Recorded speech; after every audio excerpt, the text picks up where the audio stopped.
Women's History Month, you know, for you, you think about your time here at the town level in Islip. What has it meant to be the first female supervisor, especially when you look back at that wall? You know, it's funny, when the day that I was sworn in this room, March 1st of 2015, the beginning of Women's History Month, and as I was walking down the hall to come into the room here, someone said to me, "You're making history."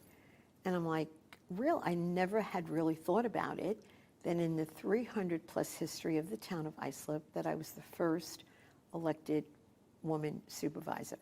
So when you look at the wall and you see all those male pictures hanging up there, when the Girl Scouts came in last week and I'm talking to them about, you know, being a woman and history and everything that they're doing, 5-year-olds starting in Scouts, how important it is to really believe in yourself and know that whatever you want to do, you can do.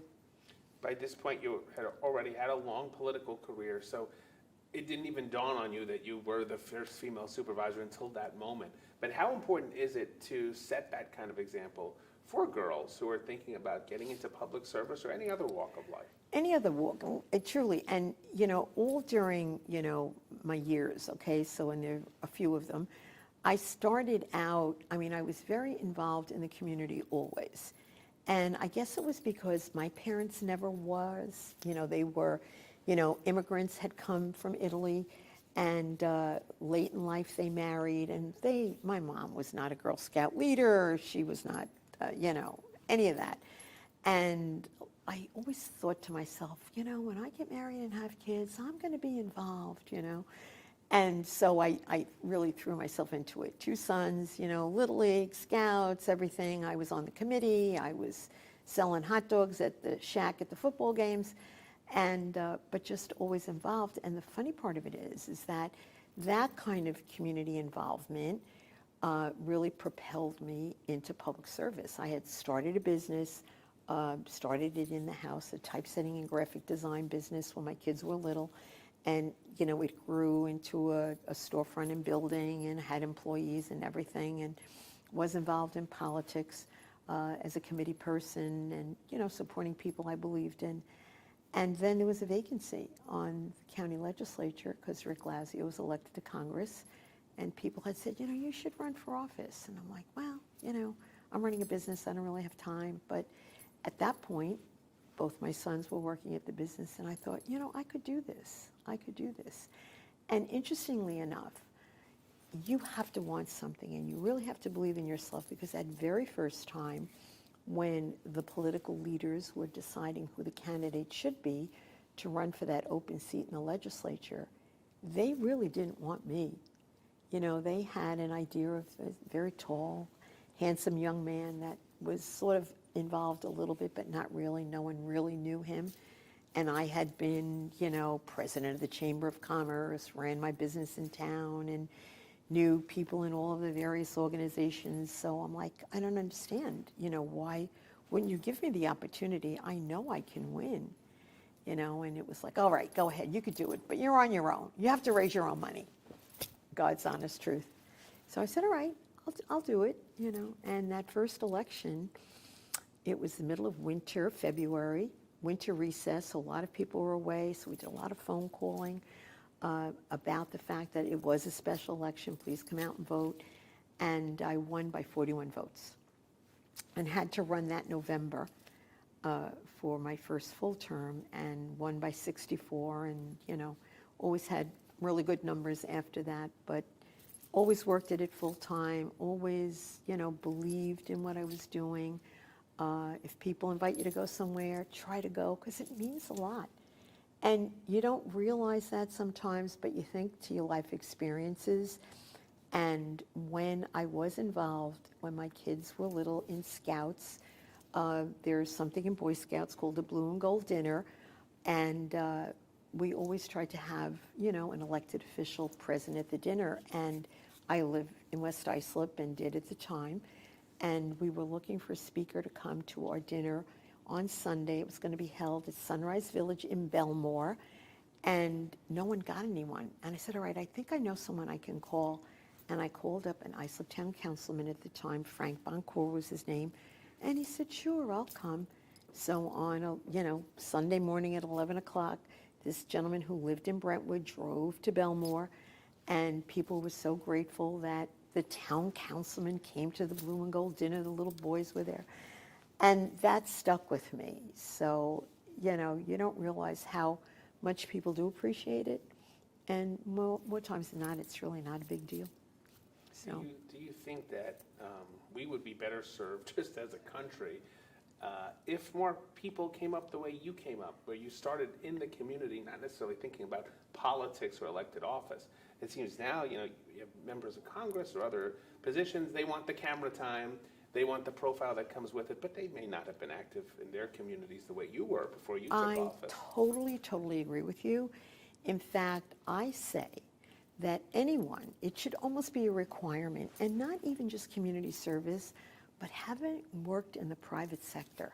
I find sometimes people that have grown up in government, that just expect everything to be, there, don't know what it is to work, worry about getting your paycheck, worry about, paying my employees. I had a business, right? So I ran a business for years.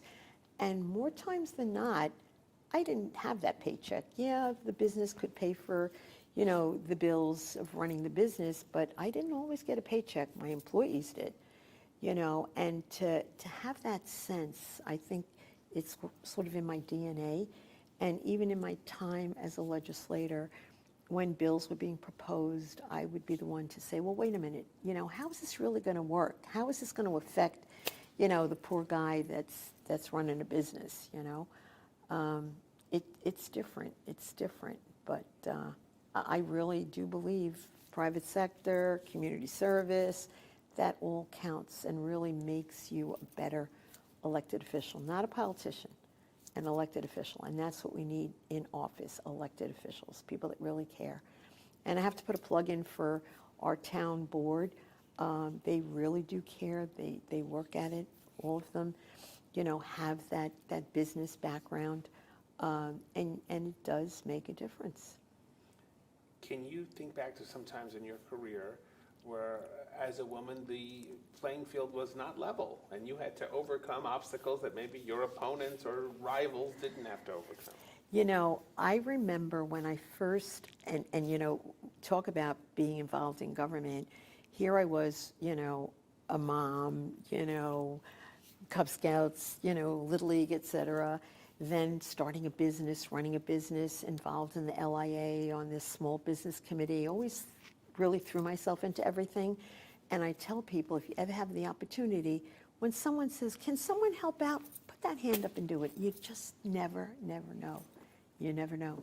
But to your point, I find that being involved and having had the various careers, there were times, and when I first came to the legislature, I remember being in the caucus room, and I'm a Republican, and at that time, there was a supermajority in the legislature, Republicans, and we're in the caucus room or conference room, and I started in February. As I said, it was a special election, and I'm like, they're basically not even talking to me. So a gentleman who has since passed away, he was a legislator, really kind of ornery guy, but basically a good guy. And he's talking about how he's looking at getting a Big Bertha. And I said to him, a Big Bertha? You're getting a Big Bertha? He goes, you know what that is? I said, of course, it's a driver. And he goes, well, you play golf? And I go, of course I play golf. Now, all of a sudden, I'm like, one of the guys. And I went home and I said to my husband, we're going to play golf this weekend. I have to get better at golf because I really wasn't very good. We played, in tournaments, a family kind of thing. I played maybe 5 or 6 times over the years. I do love it. I still play. I'm terrible. But I say to women all the time, learn how to play golf. Learn how to play golf.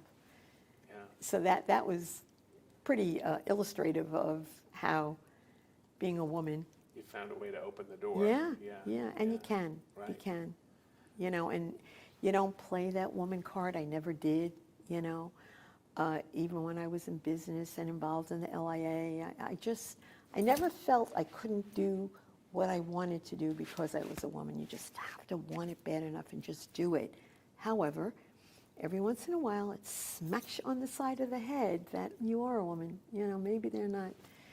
Or to this day, if I have a meeting and we're sitting in my conference room and I include the commissioner in the meeting, and whether it's, you know, someone who's got an idea for something or whatever and has requested a meeting, and I feel, well, let me include the commissioner. Sometimes you'll see people directing the conversation to the male and not, you know, the female that's sitting in the room, you know. And I've had that conversation with the commissioner. He'll say, you know, it's so uncomfortable.